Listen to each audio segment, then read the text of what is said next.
We are counting down 10 Frankenstein mods that take stock airplanes from tame to totally unhinged. All are fully certified by the FAA. From wild wing geometry that lets Cessnas crawl through the sky, to engine transplants that turn family planes into climb rate legends, some of these legal monsters barely resemble what rolled out of the factory. But which certified beast claims the title of Ultimate Aviation Hot Rod? Let us get airborne with number 10. In the 10th place, the Wren 460 takes the Cessna 182 and turns it into something that looks part airplane, part fever dream. Up front, a canard juts out from the nose, an extra wing that seems stolen from a science experiment. Full-span flaps run the length of the main wing, and a set of jagged metal teeth fence the ailerons, letting the pilot steer even when the plane is crawling along at walking speed. The result? This certified Frankenstein blessed by Supplemental Type Certificate, SA1605SW, can drop its stall speed to around 35 knots and claw into the air in less than 200 feet. In a strong headwind, it can hover above the runway, almost flying backward.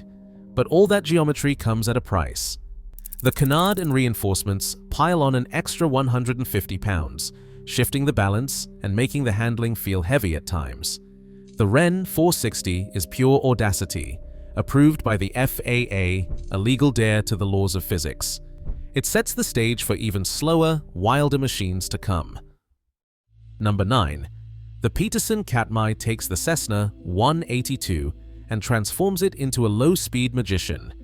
At first glance, it could pass for a stock skylane until you catch the streamlined canard jutting from the nose. That extra wing isn't just for show. Certified under Supplemental Type Certificate SA02276CH, the Catmai's canard and subtle wing extensions push the stall speed down to a jaw-dropping 31 knots. That's slower than most bikes on a city street, and it means you can float in for a landing so slowly it almost feels like cheating physics. The trade-off comes in the form of extra weight, about 100 pounds over stock, and a forward center of gravity that demands careful trim and a sharp understanding of the flight manual supplement. Pilots need to pay attention to the new center of gravity charts and trim procedures, especially on short final. But the payoff is hard to ignore. Short field landings that rival helicopters, fingertip control at walking pace, and a sleeper look that hides its monster credentials until it's time to show off. The Catmai proves that, with the right paperwork and some aerodynamic wizardry, a Cessna can outslow just about anything with wings. In 8th place, the Robertson STOL cuff rewrites the rulebook with a move so subtle it borders on brilliant. Instead of bolting on extra wings or piling on pounds, the Robertson kit reshapes the leading edge of the wing on a Cessna 180 or 182, creating a drooped cuff that increases camber and lift. Drooped ailerons join the party, working in harmony with the flaps to squeeze every ounce of lift from the airfoil. The result? Takeoff and landing rolls shrink by as much as 30%, and suddenly a 1,000-foot grass strip feels like an aircraft carrier. The cruise speed penalty is barely noticeable, just a 5-knot drag hit, a small price for such a dramatic boost in short field performance. Spin resistance goes up, making stalls less of a white-knuckle event and more of a gentle nod. But the mod is not all smooth sailing. Back in 1983 at Moses Lake, a flap aileron linkage failed during a test, causing an uncommanded roll. Robertson engineers fixed the flaw, beefed up the linkage, and earned the Federal Aviation Administration's blessing under Supplemental Type Certificate SA176GL. This is the mod that proves you do not need a science experiment on your nose to get big results. A little geometry, a little paperwork, and suddenly your Cessna is a short field monster without losing its manners at cruise.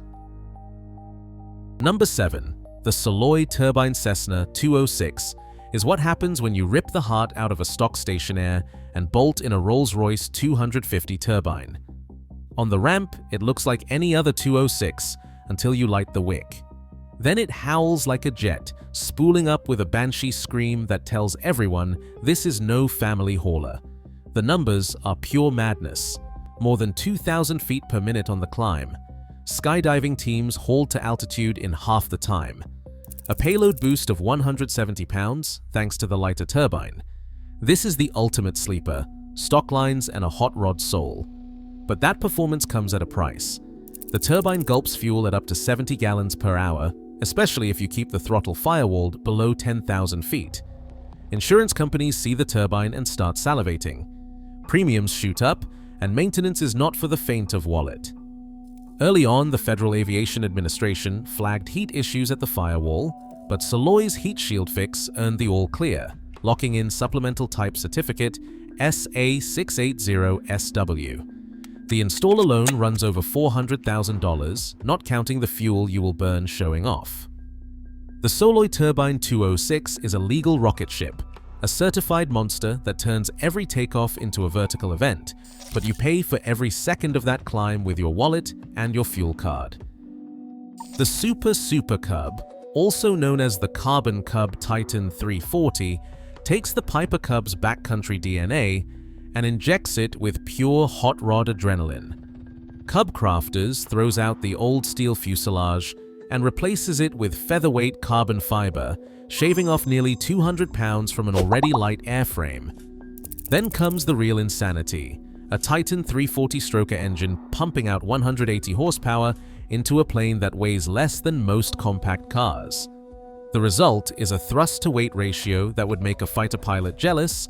About a quarter of its weight is pure engine muscle. On a calm day, this monster can leap off the ground in as little as 10 feet. That's not a typo. 10 feet. There are pilots who brag about taking off from their own driveway, and with this Cub, it isn't just talk. But building a piston rocket like this isn't all glory. That much power in such a light frame means every bolt, every weld, every spar is working overtime. FAA makes sure the STC covers rigorous inspection intervals. Owners have to keep a close eye on the airframe, especially if they are flying rough fields or pushing the envelope. Insurance companies know what is up, premiums climb, because high-performance Cubs get flown hard and land even harder. Still, for those who want to outclimb the trees and laugh at the idea of a runway, the Carbon Cub Titan 340 is the ultimate piston-powered statement. Lighter, faster, and meaner than anything else in its class. It is the king of the short takeoff, a bush pilot's fever dream brought to life. Just don't expect to haul a full load of moose meat and your buddies at the same time. Number 5. Alaskan Bushwheels at 35 inches are the monster truck tires of aviation. Forget paved runways.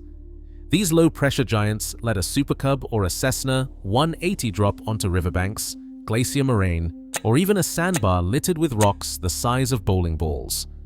They are certified under a Supplemental Type Certificate with the identifier SA00298SE. Bushwheels transform a mild-mannered bush plane into a go-anywhere beast. The secret is the sheer size. A 35-inch diameter swallows obstacles that would shred normal tires and gives enough prop clearance to keep your blades out of the gravel if you get the rigging right. Pilots talk about landing on Alaskan river rocks with a grin. They call these tires a 20-knot penalty for anywhere landings. But freedom comes at a cost. Slap on a set of bushwheels and you will watch your cruise speed drop by 20 knots, sometimes more. That's not just drag, it's the price of rolling over anything in your path. The tires flex and absorb energy, but they also shake the airframe at certain revolutions per minute, demanding careful balancing and regular checks for vibration damage. Prop strike risk is real if you get lazy with a nose-high attitude on touchdown. The FAA paperwork is ironclad, and the modification turns your logbook into a checklist of torque specs and tire pressure notes. Still, in Alaska, where paved strips are a luxury and the nearest mechanic might be 100 miles away, bushwheels are a badge of honor. They are the reason a pilot can say, "Runway? That is just a suggestion." The culture celebrates the wild, the untamed, and the freedom to land where no one else dares. With bushwheels, the world opens up, just don't expect to get there fast. Number 4. Wipaire. Amphibious floats turn a land-loving Cessna into a true amphibian, at a price measured in pounds, knots, and pride. The moment you bolt a set of whipline floats under your plane, everything changes. Now you have retractable wheels for rolling up to the dock and pontoons big enough to float a small car. The world opens up, rivers, lakes, glacier melt ponds, any patch of water is now a runway. But the trade-off is as brutal as it is honest. The full amphibious setup can tack on more than 800 pounds to your empty weight. On a Cessna 206, that is a payload hit of up to 50%. Cruise speed nosedives by 30 to 40 knots, so your 140-knot hauler now struggles to break 100 on a good day. The drag is relentless, and you will burn extra fuel just to keep up with the slow lane. Boarding isn't glamorous either. Most float planes require a ladder just to climb aboard, especially when you are beached or tied off at a dock. Corrosion becomes a daily battle, with fresh water and salt gnawing at every seam. Insurance companies don't hand out discounts for float operations either. They know the risks, from water landings to gear-up dock arrivals.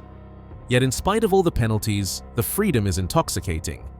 With Wipaire floats, you trade speed for access, efficiency for adventure. The STC paperwork, SA02472AT, cost millions to earn, a testament to just how serious this mod really is.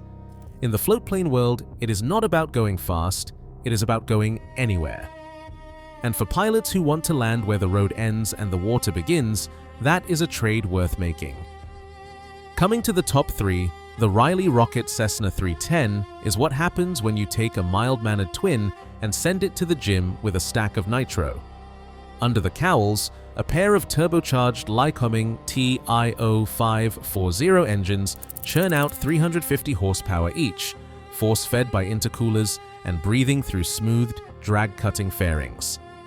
The result is a piston twin that leaves turboprops sweating, cruising at 250 knots, true airspeed, burning 40 gallons per hour, and making the speedometer look like it is about to snap. The Supplemental Type Certificate, SA2028SW, did not just slap bigger engines on the airframe, it overhauled the rocket's DNA.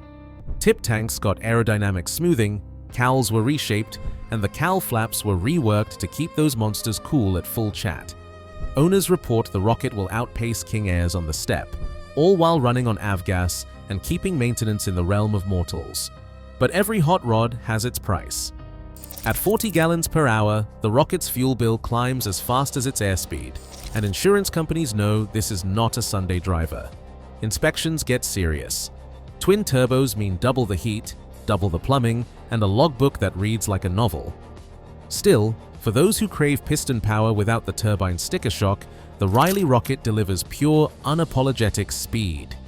It is a machine that laughs at the idea of stock, a certified monster that proves you do not need a jet to outrun the pack, just a little American audacity and a lot of horsepower. Number 2, the Tradewind Turbine Bonanza takes the classic Beechcraft A36 and turns it into a predatory machine that leaves even seasoned pilots a little weak in the knees. Up front, the nose stretches long and lean to swallow an Allison 250 turbine, an engine more at home in a helicopter than a family hauler. Tip tanks hang like shark fins, feeding the beast as it spools up for takeoff. The numbers are pure aviation envy. 3,000 feet per minute on the climb, 260 knots true airspeed in cruise, and the ability to outpace most turboprops while burning Jet A. This is not just a fast bonanza, it is a statement. But speed and climb like this do not come cheap. The conversion, certified under STC SA 7680SW, starts around $500,000 before you even think about the insurance bill. Underwriters see a single-engine turbine and start sweating. Premiums can jump 30 to 50%, and extra training is now mandatory after a 2016 fuel contamination flame out in West Texas forced a hard landing and a wave of scrutiny. For owners, it is not just the sticker price. It is the ongoing cost of cool. From an engineering perspective, the MOD is a masterclass in paperwork and precision. Extensive flight tests, new weight and balance charts, revised engine controls, and a full flight manual supplement all exist to convince the FAA that this monster can be tamed. The Allison turbine delivers flat power at altitude, so the Bonanza climbs like a homesick angel even at 10,000 feet. but with that long nose and big tanks, balance and handling are changed forever. The Tradewind Turbine Bonanza stands as the ultimate personal plane Frankenstein. Before you cross into full airframe resurrection, it is the dream of every hot rodder with a pilot's license, outrageous power, certified envy, and a price that keeps it just out of reach for all but the boldest. This is where the monster stops looking like a bonanza and starts looking like a shark. Only one slot above could possibly be wilder. In first place, the Basler BT-67 is the ultimate Frankenstein, an undead legend that began as a World War II-era Douglas DC-3 and now prowls the most unforgiving places on Earth. The journey starts with a 1944 airframe, a machine built for paratroopers and cargo drops in a world at war. Basler turbo conversions in Oshkosh, Wisconsin saw more than nostalgia. They saw a blank canvas for resurrection. The process is surgery on a grand scale.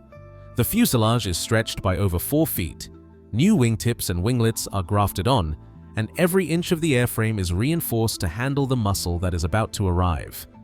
The real heart transplant is twin Pratt and Whitney PT-67 turboprops, each delivering up to 1,424 shaft horsepower. These engines do more than replace the old radials. They drag the DC-3 into a new era, giving the BT-67 the power to haul nearly 10,000 pounds of cargo over polar ice, jungle, or desert.